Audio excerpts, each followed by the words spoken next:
We'll make a start now, inshallah ta'ala. Bismillah. Bismillah ar-Rahman ar-Rahim. Alhamdulillahi Rabbil Alameen. Wa salatu wa salam ala ashraf al-anbiyahi wal mursaleen wa ala alihi wa sahbihi wa man wala ila yawmiddin. Rabbi shrah li sadri wa yassir li amri wa hlul 'uqdatan min lisani yafqahu qawli. Allahumma salli wa sallim ala nabiyyina Muhammad wa ala alihi wa ashabihi ajma'in bi rahmatika ya arhamar rahimin. يا أيها الذين آمنوا اتقوا الله حق تقاته ولا تموتن إلا وأنتم مسلمون. We begin in the name of Allah subhanahu wa ta'ala, the most gracious, the most merciful, the provider, the sustainer, the King of Kings, the owner of this planet Earth. We ask Allah to forgive us, to take this sitting that we do, this humble sitting together, to read over some of the ahadith of Rasulullah, or some of the athar, some of the narrations of the righteous and the Sahaba, that Allah subhanahu wa ta'ala puts it in our mizan al-hasanat, in our good scales, that we have the intention to seek ilm so that we can have amal, to have action upon what we learn, and to develop ourselves and to increase our iman. We are brothers. We should be here, as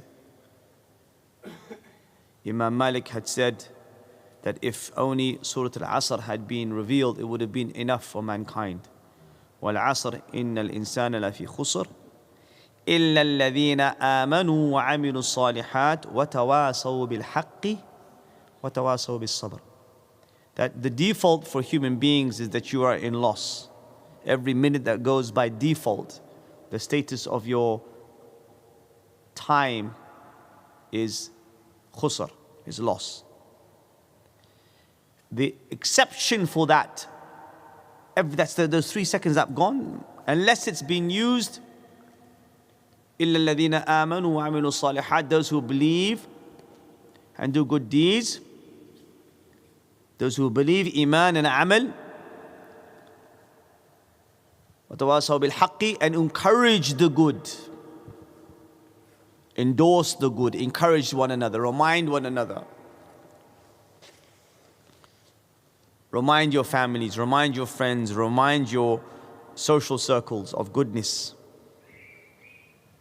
And then the underlying and underpinning principle in our Islam that comes up again and again and again is the issue that the believer has to have patience. Patience upon ta'atillah, patience upon when you are obeying Allah, and patience to stay away from the haram. وَتَوَاصَوْا بِالْحَقِّ وَتَوَاصَوْا بِالصَّبْرِ. So we ask Allah to make this a form of sabr, sitting here, to have this time that we give, the 45 minutes to an hour. You don't know, on Yawm al-Qiyamah your actions will come up and suddenly you're equal. But you did some talab al-ilm and your scales can tip and you can go into Jannah. You don't know. So don't look at anything that you do, particularly when seeking ilm, as something small. Because there's many people out there who perhaps squander their time. And they have the brains, they have the intelligence, they have the language. But they did not get the tawfiq min Allah to have the love or to have the inclination to come to the masjid, to do talab al-ilm, to pray 5 times a day, to have that conscientiousness. That's the tawfiq min Allah. So we ask Allah, Al-Malik Al-Mulk, to accept this sitting. We send peace and blessings and salutations upon our role model, Al-Amir Al-Mu'mineen, Al-Mujahid Muhammad sallallahu alayhi wasallam, the one who was the last prophet sent by Allah to guide mankind and to keep them on the path of righteousness and correctness, who came with the last revelation, the Quran, for us to implement and to live by. And he explained the Quran. He taught us the Quran on how to implement it. We are continuing with the great book by the great Amir al-Mu'mineen fil Hadith, Abu Abdullah Muhammad bin Ismail al-Bukhari, rahmatullah alayh, on his collection of Adab al-Mufrad. We are looking at matters related to etiquettes, conduct, behavior, upon the methodology of Imam Bukhari, rahimahullah, on how he presented a hadith, which ones he presented, the order he presented it, and what was the purpose of some of the ahadith that he put, and where and why he put them in the book. Because there is a very fine science, a very subtle science, that particularly people who are muhaddithin and ulama, who have spent 5, 6, 7, 8, 10, 15 years, 20 years memorizing Sahih al-Bukhari, memorizing Sahih al-Muslim, people who have put some effort into learning this deen, that they are able to extrapolate perhaps the reasons why Imam Bukhari puts this hadith here, and why are there contradictory hadith, etc., etc. So all of this is a very fine science, and as with anything that one wants to achieve, you will never achieve it unless you apply time to it. So the last narration that we read was the one on Babu Islahi Dhat al-Bayn, where we read the hadith of Abu Darda and Abi Darda عن النبي صلى الله عليه وسلم قال ألا أنبئكم بدرجة أفضل من الصلاة والصيام والصدقة قالوا بلى قال صلاح ذات بين وفساد ذات بين هي الحلاقة. This was the narration on the concept of trying to be a person to facilitate solving problems amongst people, to do islah, to solve problems, to not just be a silent watcher and giggle over problems that people might be having in life, but you are proactive. You know, the classic, in the family, mother-in-law, daughter-in-law, whatever the situation, politics rises, difficulties arise in life. But a Muslim should be one who instigates and facilitates a solution. And the Prophet ﷺ said, shall I tell you of something that is better than prayer and fasting and sadaqah? Tab'an, this is the prayer and fasting and sadaqah of the nawafil. Why would we say that this can't be the fara'id? Fara'id is an obligation. And we have something in Hadith Qudsi.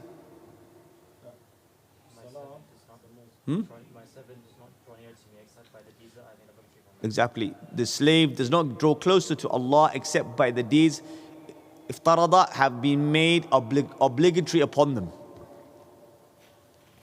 In any case, they said yes.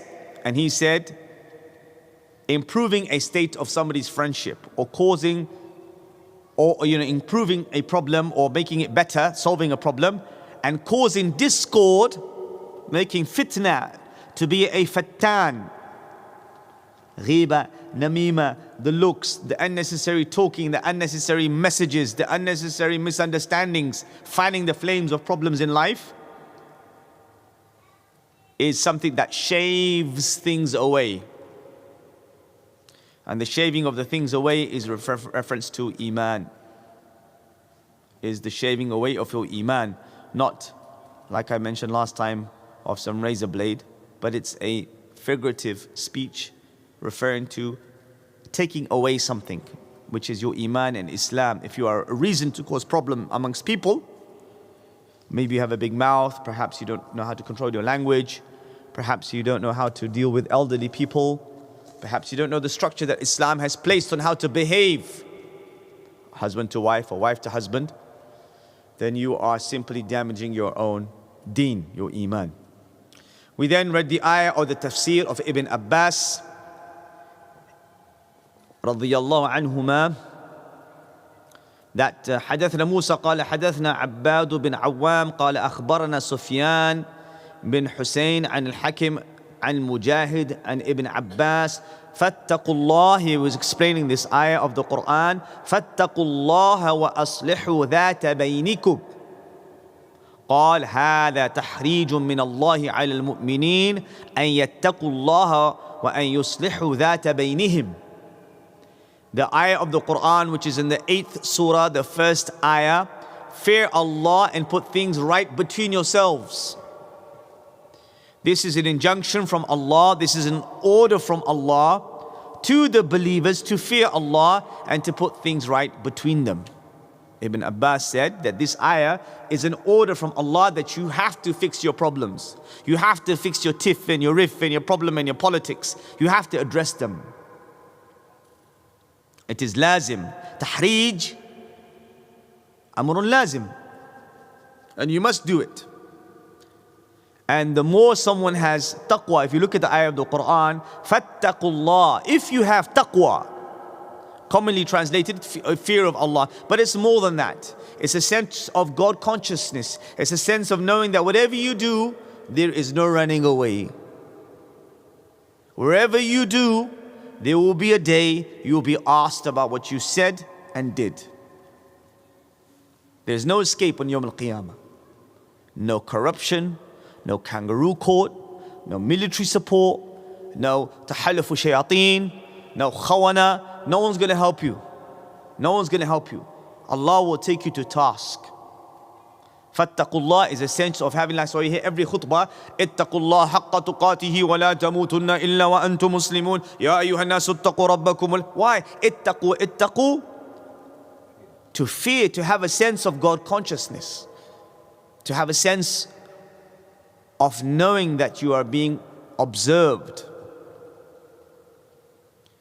And that's what taqwa does. The more you have of taqwa, then you will want to address your problems. The more you have of taqwa, you won't have negativity of cowardice or anger or jealousy or grudges.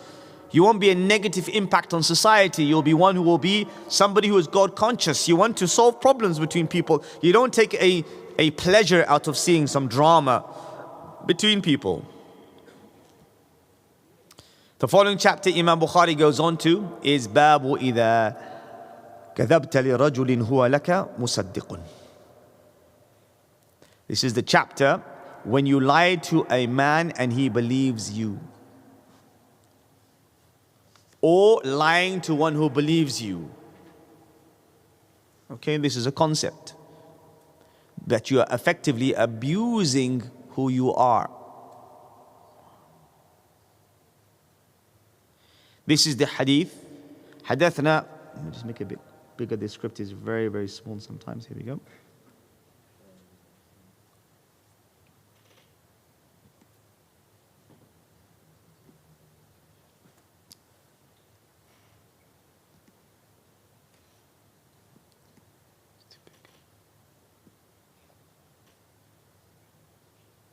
Touchpad's always tricky. Okay, حدثنا حيوة بن شريح قال حدثنا بقية عن ضبارة بن مالك الحضرمي عن عبد الرحمن بن جبير بن نفير أن أباه حدثه عن سفيان بن أسيد الحضرمي حدثه أنه سمع النبي صلى الله عليه وسلم يقول كبرت خيانة أن تحدث أخاك حديثا هو لك مصدق وأنت له كاذب. Sufyan ibn Usayd al-Hadrami reported that he heard the Prophet ﷺ say, it is a great treachery. I used this word a few moments ago, khayana. It is a great treachery to tell something to your brother so that he believes you when you are in fact lying. Okay? So again, we're looking at the subtleties of human behavior. of, even within lying, there are degrees of lying. Right? A lie is a lie. Like kufr is kufr. But there are degrees of kufr. A mushrik is not the same as a Nasara. There are degrees of kufr, like there are degrees of lies. But, like for example, let's say someone says, Wallahi, and he lies. This is worse than somebody who doesn't say the name of Allah, doesn't swear by the oath of Allah. So if he uses the name of Allah and lies, it is worse than somebody who doesn't use the name of Allah. Or let's say he lies in Ramadan while he's fasting. This is worse than when he's not in Ramadan. Or he lies in the masjid. This is worse because this is the best buq'ah, this is the best place in the city. This is worse for him. Or he lies straight, as soon as he finishes salah, he's lying on his mobile phone, for example. Or looking at haram. This is time for adhkar. This is worse. And these are things that magnify your ithm. So to do things in a way which will make it worse, it makes it more abhorrent, more horrible. And in this scenario, we're talking about somebody who is in fact trusted. So you are going to somebody who has a reputation to be honest, who is supposed to be honest, and somebody trusts you. Now everybody's thinking now you're talking about the mullahs, right? No, anybody. It could be anybody. Anybody who has a position of authority that they are trusted and yet they lie to that person. This is a form of betrayal. Khiyana. Because somebody trusted you based on your reputation and you abused that authority. And that's what they all used to do. Whether now you could look at it from whether it's the Christian clergy or the Catholic Church, or whether to dodgy mullahs with no ilm, or school teachers. That's why this whole concept of safeguarding came about. Safeguarding conditions and laws and regulation, which are very, very strict, are because people abused and betrayed the trust the kid gave to the school teacher. And then you have cases of, though this school teacher, head teacher was abusing these kids in this school, or this madrasa, this person was doing this, or this Catholic priest was doing this, because they were people who were put in positions of trust and they abused that trust. They used it as leverage to get what they wanted. And the Prophet ﷺ has described it very clearly. It is a great treachery to tell something to your brother so that he believes you when you are lying to him.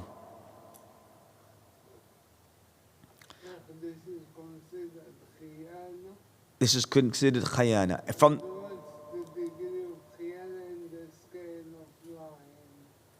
Allahu A'lam, I don't know. What's the degree of khayana or in the scale of lying? I don't know. This hadith is weak, as I'm sure you know, Shaykh Yasser. But however, the meaning is correct. Al-hadith da'if, but there's many other narrations which are sound, which support this whole concept. The next chapter, Imam Bukhari rahimahullah ta'ala goes on to is Babu la ta'id akhaka shay'an fatukhlifa. Do not make a promise to your brother and then break it. Babu la, yes. And this is the narration of حدثنا عبد الله بن سعيد قال حدثنا عبد الرحمن بن محمد المحاربي عن ليث. And because of Layth, I think this is a weak hadith, ضعيف. عن عبد المالك عن الإكرمة عن ابن عباس قال قال رسول الله صلى الله عليه وسلم لا تماري أخاك ولا تمازحه ولا تعد موعدا فتخلفه. Ibn Abbas reported that the Prophet ﷺ said, again this narration is weak because of that particular narrator in the hadith Layth. However, the principle is correct, and Imam Bukhari places it in the book. He says that Ibn Abbas said that the Prophet Muhammad ﷺ said, do not dispute with your brother. Do not make fun of him.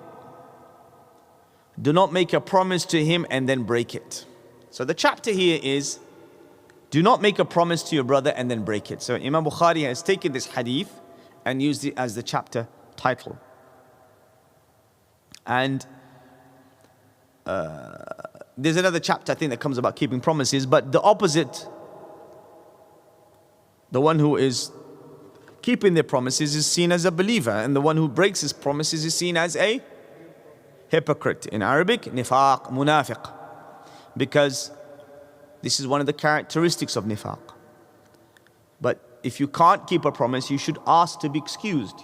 You should always apologize and ask to be excused from a situation, as opposed to just hoping the person will forget, because they won't forget. And then perhaps you upset them. And then perhaps you get this reputation that this guy, man, is not a person to his or her word. Yeah, don't take the word for it, or they don't take it seriously. So it's very important that you, if you're unable to fulfill a promise that you've made, you ask to be excused. However, if you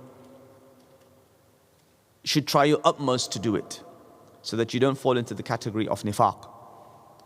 The early part of the narration refers to not to insult. لا تمار أخي لا تماري أخاك. Don't make fun, don't dispute with your brother, don't have quarrels and disruption.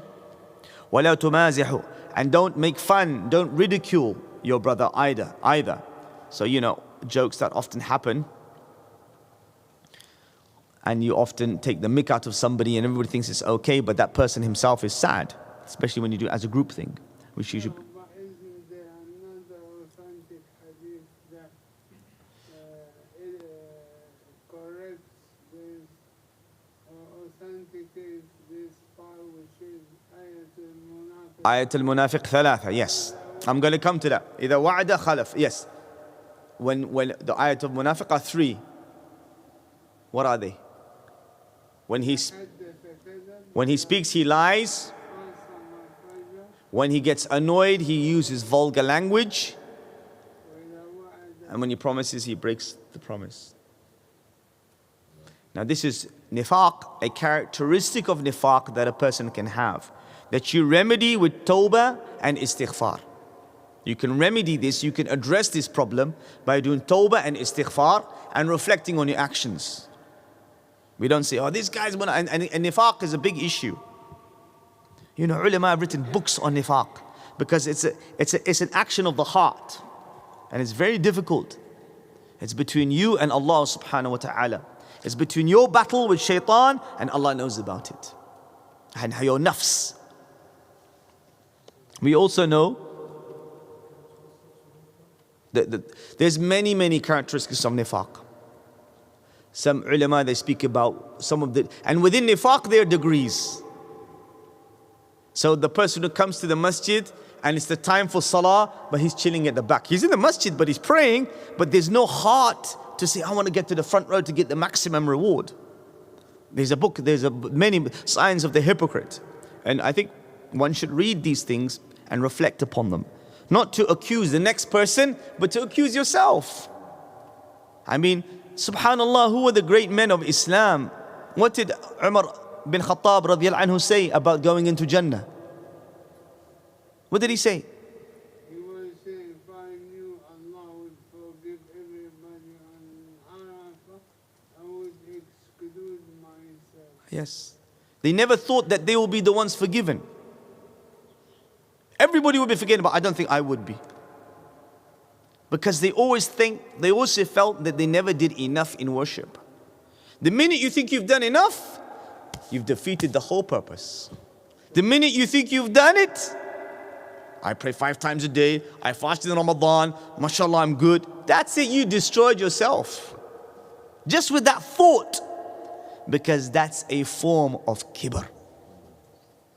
And this is why the believer is constantly reflecting, constantly asking for forgiveness. The Prophet ﷺ, who was forgiven everything, the best to have walked on this earth, made istighfar over 70 marra, over 70 times. And we do istighfar after Fajr. Let's say we stay up after Fajr one day. Yeah, man, I did istighfar.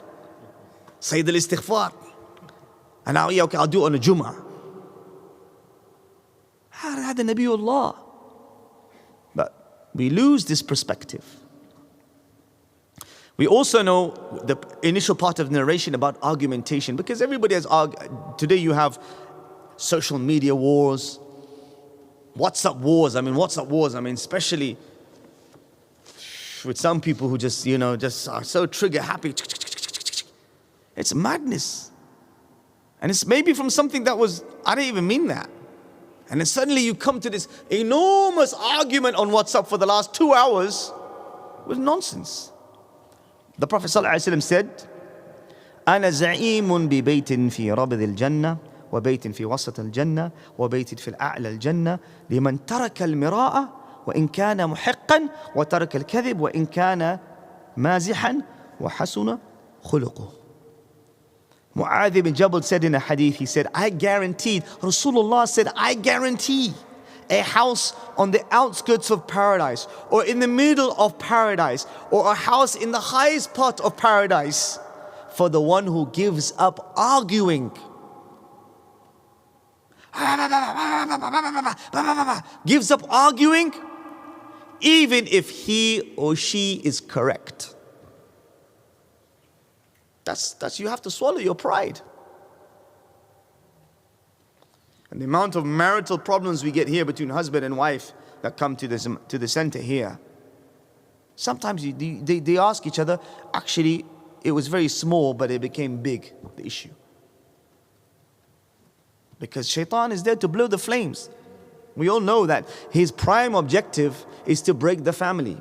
His prime objective, as we know, when the shayateen was sent out, one came back and went to the shaitan and said, I done this, I did the zina, I made somebody do zina, I made somebody do this. One said, I made a husband and wife split, or I can't remember the exact context. But shaitan said, yes, you've done something good, because you will now generate and establish and create an unstable mindset. When you're unstable here, you can't do ibadah. When you're unstable here, you don't know how to conduct yourself. When you're unstable here, you don't know what sabr is. When you're unstable here, you don't know how to deal with whoever you're dealing with. That's the prime goal of shaitan, to make you mentally unstable. And as we get closer and closer towards Yawm al-Qiyamah, and as we get closer, every generation is worse, you can see the stats speak for themselves. On now, obviously, this is a big thing now, mental well-being. But what is mental well-being? It's because people are mentally unstable. Tablets or whatever they need, but because they are far from their fitrah, they are far from the innate nature that they were created to live by, which is the sharia of Allah subhanahu wa ta'ala. And then the Rasulullah ﷺ said, and the one who gives up arguing, even if he is right, he who gives up lying, even while joking. Because it could be a good joke. It could be a cracker. And everybody's going to be falling on their belly, rolling around for, oh man, Abdullah, he cracked a cracker. But really that joke is a lie. And the man said, I'm not going to drop it. I'm not going to drop the joke, because it's a lie. Bayt fil Jannah. And the one who has husnul khuluq, and the one who has good manners. And we spoke all of this, especially at the beginning, the fadl of having good manners.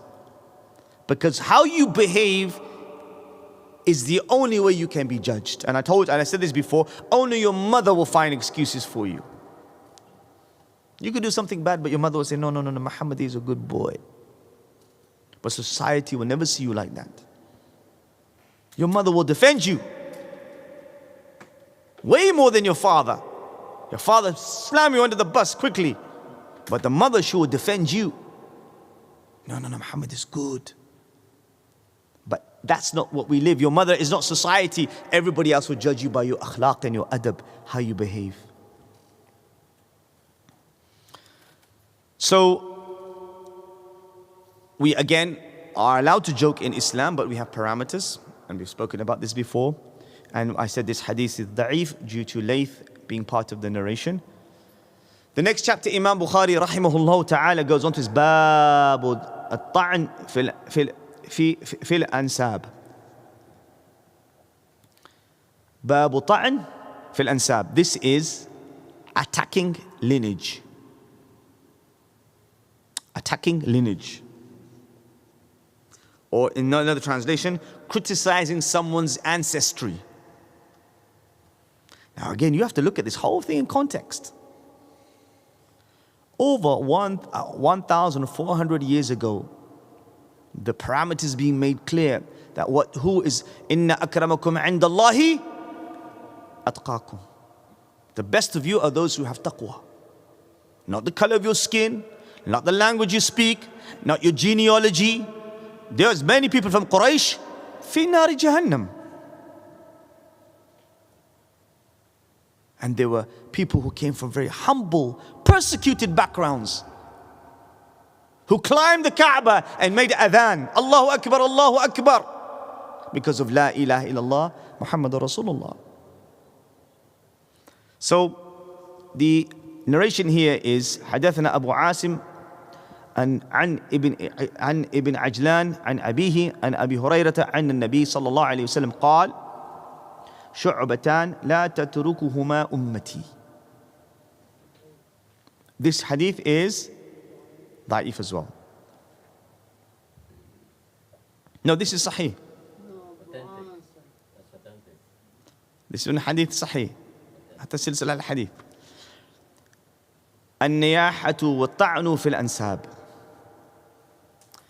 The hadith is that Abu Hurairah said there are two actions or two things that my community will not abandon. Wailing when someone dies, the kind of, extreme wailing and shouting and screaming and hitting yourself, and attacking a person's lineage. Now let's understand this. Insulting anybody from their lineage, you are from this tribe, forget color. This disease is in us so much, it's from the same countries. The people of the north are like this, the people of the south are like this. This qabila like this qabila like this. Jahiliyyah. Click at Jahiliyyah. Because this Jahiliyyah creates enmity. And enmity creates fitna. And fitna causes arrogance. When you think your tribe is better than this, as we have this disease of some tribes, they don't marry another tribe and they both got the same passport, nationality, then there may be 100 kilometers between them. This is a form of racism, and then this Jahiliyyah goes on to what our news has reported very well over these last couple of months, or the last month particularly. This causes and develops what we call ethnic cleansing. This is ethnic cleansing. What the Jews and the Zionists are doing to our Palestinian brothers and sisters is a form of ethnic cleansing. And I would recommend anybody who wants to, look, you will only understand a topic when you go into the detail. When you see something generally, Baba, it's okay. Like any subject you study. Any subject. Law, engineering, medicine, your job, your career, software programming, anything. The detail in anything you do, like I teach jiu-jitsu, right? When I give the details, you hold like this, the fingers are like this, your base is here. Any sportsman, when you play with the details of the game, your plan, when you have the details, then you start to say, this is serious. Now, if you look at the details of the Palestine, and I'm going to talk about this on Friday. There's a book by, and this is one of his academic papers, Ilan Pape. Ilan Pape. He's a Jewish historian, Israeli historian. And he has written a fantastic book on the ethnic cleansing of Palestine since 1948. I don't know, I think he's Exeter. Yeah, perhaps. But he has done a lot of work on this topic. And he documents all of the plans that the Zionists had way before the Nakba. You think these guys, they just popped it and said, we're going to take this is my father used to say this, rahmatullah alayh. This is all planned. And the older generation, they always say this to you. When you see, this is all planned. And they played the game. There was never, ever a thought of having a two-state solution. Never. And you could see it now, but anyway, I'll save all the details for next time. So to criticize people's genealogy or ancestry is Jahiliyyah. We are brothers because of La ilaha illallah Muhammadur Rasulullah. And Islam came to wipe out this disease of kibr. Islam came to destroy this mindset that I am better than the next man. That's why we have Hajj and Umrah. You can't tell who's who. And when you're buried, you can't tell who's who. When you have the janazah and when they bury you, don't know who's who. Because you're all equal. Bashar. Allah created you and then He gave you the rizq as He wanted. He wrote your qadr as He wanted. He gave you your life, and none of you will leave this earth until you've taken the last penny of your rizq. No one's going to leave this earth. What's written for you? Like this one, this nice, this I like this sound, you know, ching ching. That's your rizq. I don't know, maybe he's selling multiple billion-dollar bitcoins or something. I'm not sure what you're doing. And I'm just joking. But your rizq will always come to you. But these two branches will stay in this ummah. The Prophet ﷺ said, these two elements, these two bad characteristics. And when the iman is strong, and if you look at Islamic history, when the iman is strong, we are all united. Look at the golden age of the Muslims. When we excelled in science and we ruled Spain and we had phenomenal cooperation regardless of the color of your skin, regardless of their background. Everybody was Muslim. There was learning and development. When the people here in Europe were living in the dark ages, they didn't even know what soap was. They used to bathe once a month. Islam came to teach them cleanliness. There was expansion, there was science, there was development. Why? Because we were one ummah. And when we have that, we have the strength. And then niyah, which is the wailing, which also exists to this day as well. So we ask Allah, when your iman is strong, these characteristics are suppressed. But when our iman is weak, they resurface. The next chapter Imam Bukhari rahimahullah ta'ala goes on to is a man's love for his people. Babu hubb ar-rajuli qawmah. And this hadith is da'if because of Fusayla, because she's an unknown person. Anyway, the narration is حدثني عباد الرملي قال حدثني امرأة يقال لها فسيلة قالت سمعت أبي يقول قلت يا رسول الله أمن العصبية أن يعين رجل قومه على ظلم قال نعم. A woman called Fusayla said that she heard her father say that he heard the Prophet Muhammad ﷺ say, is it part of asabiyya?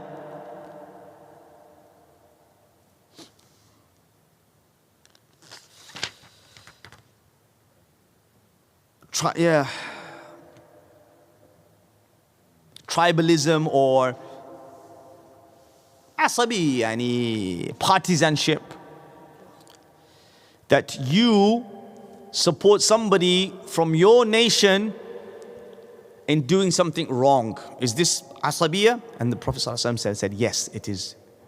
And asabiyya is wrong, having this sectarian partisanship. To love your people is no problem. To love your people is no problem. To love your wife is no problem. To love your uncle is no problem. To love your city is no problem. That love is a problem when it becomes more an overriding of the Sharia of Allah.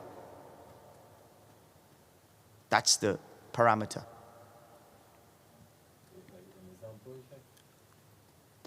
So let's say you exceed your nationalism or your love for your nation and this and that over and do things which are not in the Sharia of Allah. Or you are in love with your wife so much, she may tell you to do something, go somewhere, and yes, okay, I can bend the rules for her. Right? And the opposite as well for the woman. Right? It happens. Believe me, it happens.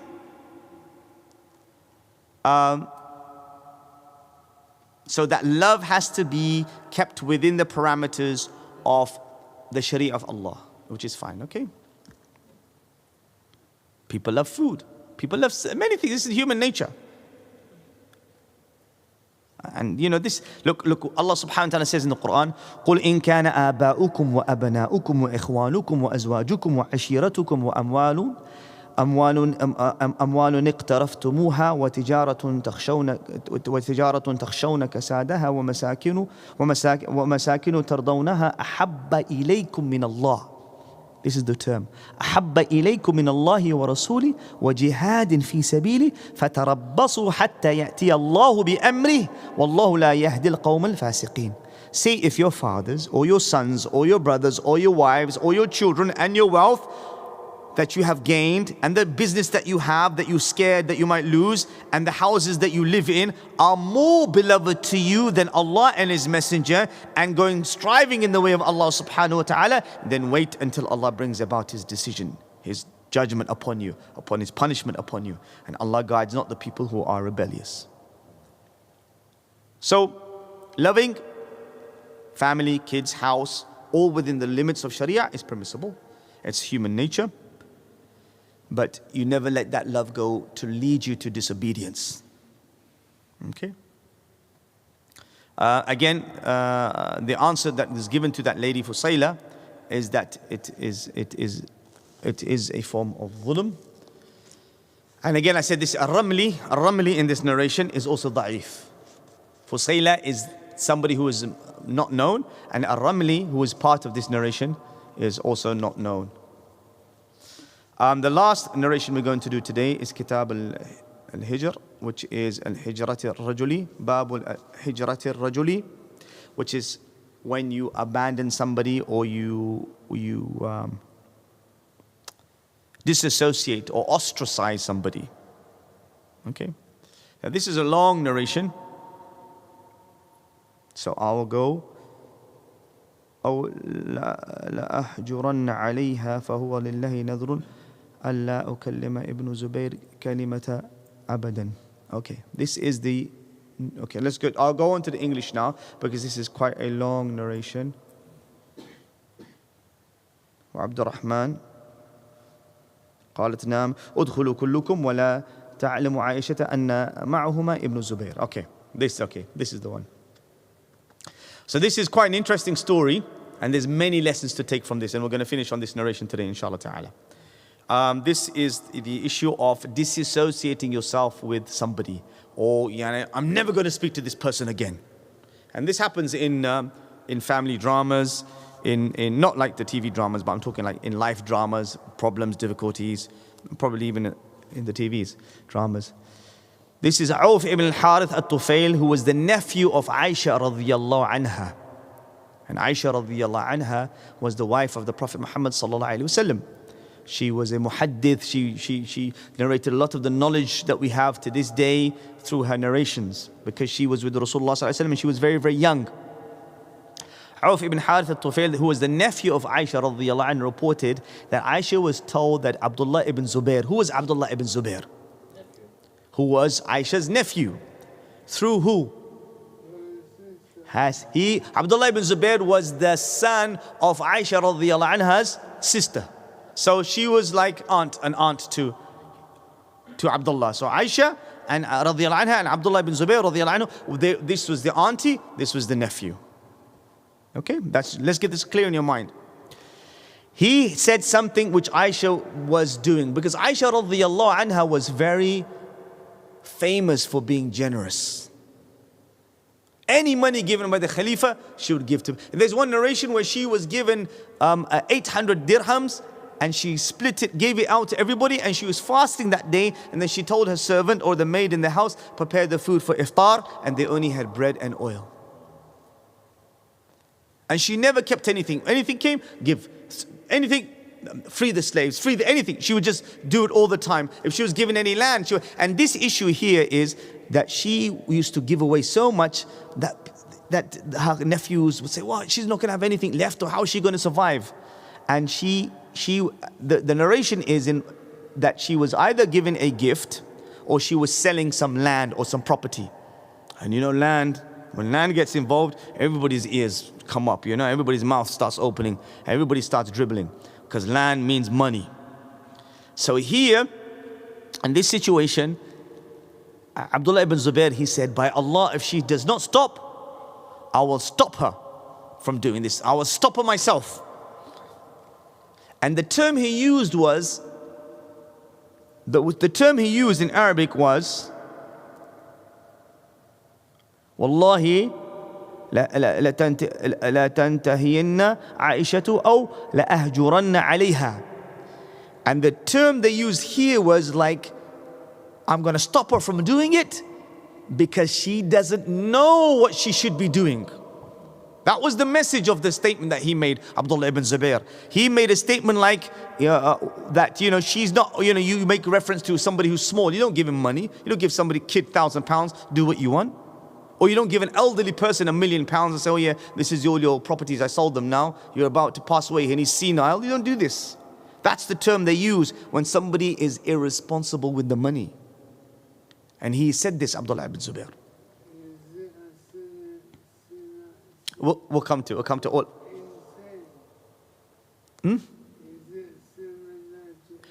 Yeah, like being insane, or is she out of her mind? So Aisha radiyallahu anha checked, did he really say this? They said yes. Then Aisha was annoyed. She was angry. And she said, I will never speak a single word to Ibn Zubair again. You have to understand, this is Aisha radiyallahu anha, his aunt. And another narration is Abdullah ibn Zubair. A lot of the tarbiyah came from Aisha radiyallahu anha for Abdullah ibn Zubair. She taught him so much. Now the man speaks about this about me. And she was the wife of Rasulullah sallallahu alaihi wasallam. She was even used to be called Abdullah Because of him, Abdullah, sah. Exactly. Because he spent a lot of time with her. And now he made this comment about her. She said, I'm never going to speak to him again. When this desertion took long, it went over 3 days. And Abdullah ibn Zubair said, what shall I do? Now he understood that I've made a mistake. I need to go back to my auntie. I did something wrong. I said something wrong. I have to go back to her. Then he said, I'm going to ask some of the muhajirin. And I'm going to ask the muhajirin to help me. Like the previous chapter that we spoke about, whenever there's a problem in the family, don't just sit back and watch the problem. Get involved to help people. What's the problem? You come here, let's sit on the table. Let me help you facilitate a solution. This is our Islam. So he said, I'm going to speak to the muhajirin to help me facilitate to see my aunt. And she said, when the muhajirin spoke to her, she said, by Allah, I will not ever accept anybody to intercede for anyone for him. I will never break my promise that I vowed, because I said, Wallahi, I made an oath that I will not speak to him. And then it went on for longer. Then he spoke to Al-Miswar and Abdurrahman bin Aswad. And they're from Bani Zurrah. And Bani Zurrah are close to the family of Rasulullah sallallahu alaihi wasallam. So he thought, let me get somebody from the family of Rasulullah. She was married to Rasulullah. Maybe they can help because they respect her and there is some leniency, some flexibility between them. So then he said to them, he went to Abdurrahman and to the Miswar. He went to both of them and he said, please, I want you to take me to the house of Aisha radhiyallahu anha, because it's wrong for her to cut ties with me. She's my auntie, I can't cut the ties. So Miswar and Abdurrahman radhiyallahu anhum went to Aisha radhiyallahu anha's house, and they hid Ibn Zubair amongst their, look at the size of this, right? Their cloak, the bishta. They hid him with them. So they went to the door, they knocked on the door. They said, Assalamu alayki wa rahmatullahi wa barakatuh. Shall we come in? They said. And Aisha radhiyallahu anha said, come in. They said, so that they did not deceive her, they said, all of us ya Ummul Mu'mineen, shall all of us come inside? She said, yes, all of you. And she did not know that Az-Zubair was there with them. So when they entered, Az-Zubair entered and hugged Aisha radhiyallahu anha. And he started begging her and he started crying forgive me, I'm sorry, forgive me, I'm sorry. This is another principle. The one who makes the mistake should apologize. The one who makes the mess should go and seek forgiveness. Should initiate to solve the problem. Not be stubborn. Oh, it happened 2 years ago, man. Khalli walli, leave it as it is. This is not from Islam. And big family problems going on for 5 years, 6 years, 10 years. The kids have the problem because of the parents' problem. This is not from our Islam. Silatul Rahim, we covered this chapter. Silatul Rahim is to keep family ties with people who break your ties.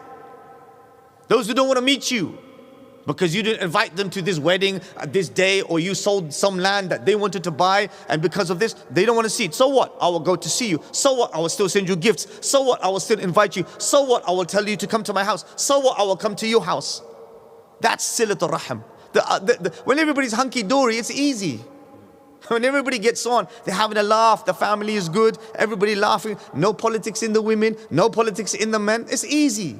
The test and the reward is when you have mama drama. And your sabr and your patience. And you forgive. That's the test. So they went there and he hugged Aisha radiallahu anha. And he said, and while he was begging Aisha radiallahu anha, look at the two righteous men, Miswar and Abdurrahman radiallahu anhuma. They were trying to do sulh. They were reminding Aisha, this is not allowed. This is Silatul Rahim. You can't leave somebody for more than 3 days, etc., etc.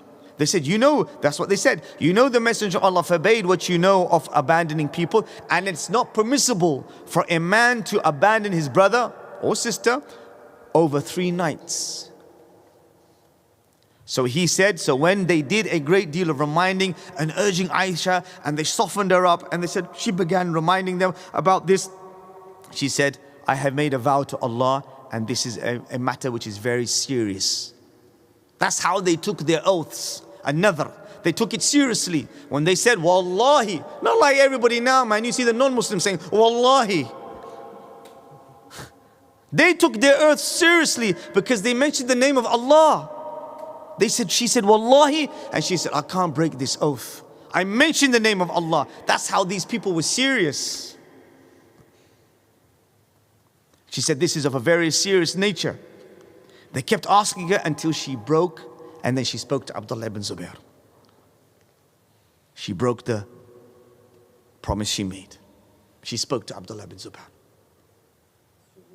But, as we know, yes, we'll come to the tears in a minute. She then freed 40 slaves. And we discovered, when we discussed the whole topic of slavery, I spoke about who the slaves were. The slave system in Islam was not based on color. The slave system was that there existed a group of people because of the nature of the world, but Islam encouraged emancipation. Anything, if you look at Islam, all the time in Islam, you want to do anything good? Free, free, free, free, free, free, free. Way before the Americans, after their brutality and their butchery and their bloodshed of how they, and in South America and North America, and what they did to our brothers and sisters in West Africa, in Central Africa, in the Horn of Africa, all of this, if you study it, you think, what are these people? These people are Yajuj and Majuj. If you study just study slavery, how can these people be controlling the world? How can they have the haqq to call about human rights? Hasbi Allah wa ni'ma wakil. So she freed 40 slaves. In fact, Abdullah sent her, I think, 10 slaves, and then she gave those away straight away. And then she would cry. This is how people were serious. They were like us, man. They were serious. And she would cry, thinking that, look, I made a vow to Allah and I broke my vow. And she would cry until her niqab will become wet. And this is one proof the ulama use that they used to wear niqab. You know, like these days everybody say, oh, there was a niqab, you know. This is a Middle East phenomena, you know. It's not really part of Islam to wear niqab. Study your Islam, it will become clear. This is one of the proofs. Because if she had a khimar, if she had, this is not, tears come down, right? So they have to go on the niqab. So this was a story of how, subhanAllah, Allah selected human beings And these stories are preserved for us because there's many lessons we can learn. We can apply to our lives. The concept of forgiveness, the concept of taking an oath, the concept of knowing how to speak about your aunt or somebody elder, the concept of doing tawbah and asking for forgiveness when you've hurt somebody. All of these things exist. And then the principle here, when you have a problem with somebody, never let it simmer for more than 3 days. Maybe you don't have a problem now, but you will have a problem with somebody.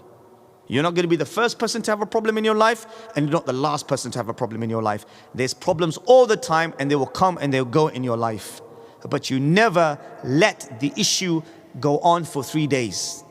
Husband or wife, brother or sister, brother or brother, sister or aunt, uncle or uncle, neighbor to neighbor, musalli to musalli. You don't let things fester for more than 3 days. Yeah.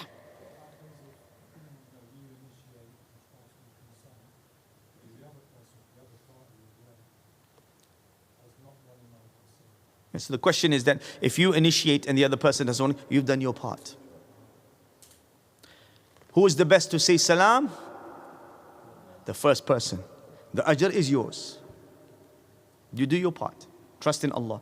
And then there are many stories of people like the guy would see his uncle and he will see him every day. He will come and say salam to him. He won't say to him. After 1 year, the uncle would soften up and say, okay, khalas. That was his test and the uncle's test. And now he does tawbah. And that brother gained reward every single time he went past his uncle's shop to go inside to say salam. He got reward for it. Again, highlighting also the role that Miswar and Abdurrahman played. Don't just be there to watch mess of people, mess that people have difficulties in their social lives. Be there as a source to help people. And then he hugged and he cried, as we spoke about that. And then she freed the slaves, etc., etc. So this is a good incident for us to develop this concept of forgiveness and to say what we say seriously.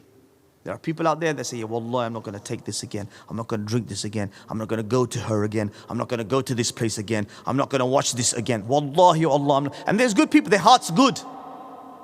And the people have all kinds of, I know here on Jum'ah, the people who sell all the zoots and the hash here, they come here to pray Jum'ah. They all come here to pray Jum'ah. And they say, and I'm sure at Jummah, if I give them a pumping speech, wallah, I'm going to stop selling my hash and all the drugs. Wallahi, Allah, I'm going to stop. 2 hours, they're back on it. Beep, beep, beep, beep, beep, beep, beep, beep, beep. Because they don't understand what it means to say, wallahi, qasaman billah. What it means to say this word, because it's become so light.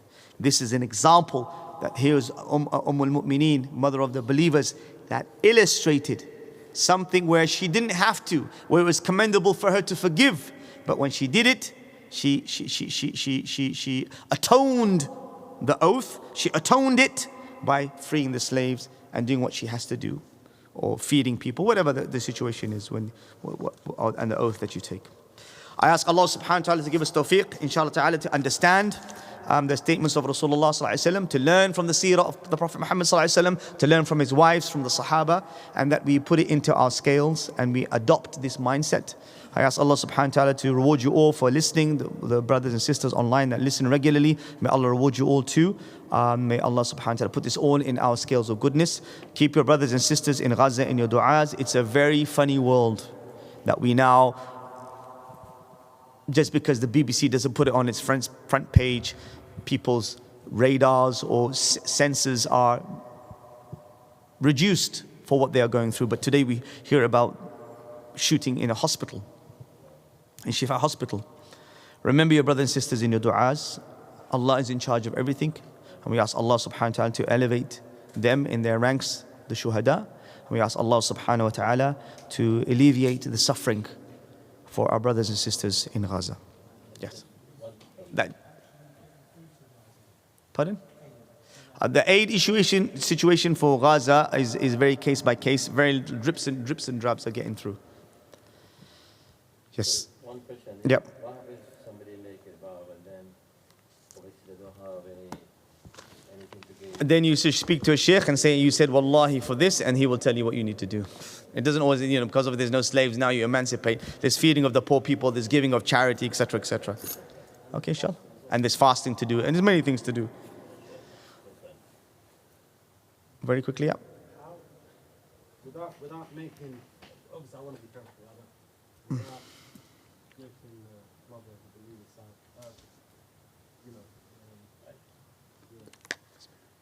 So from what you said, you understand that she made a mistake by saying Allah.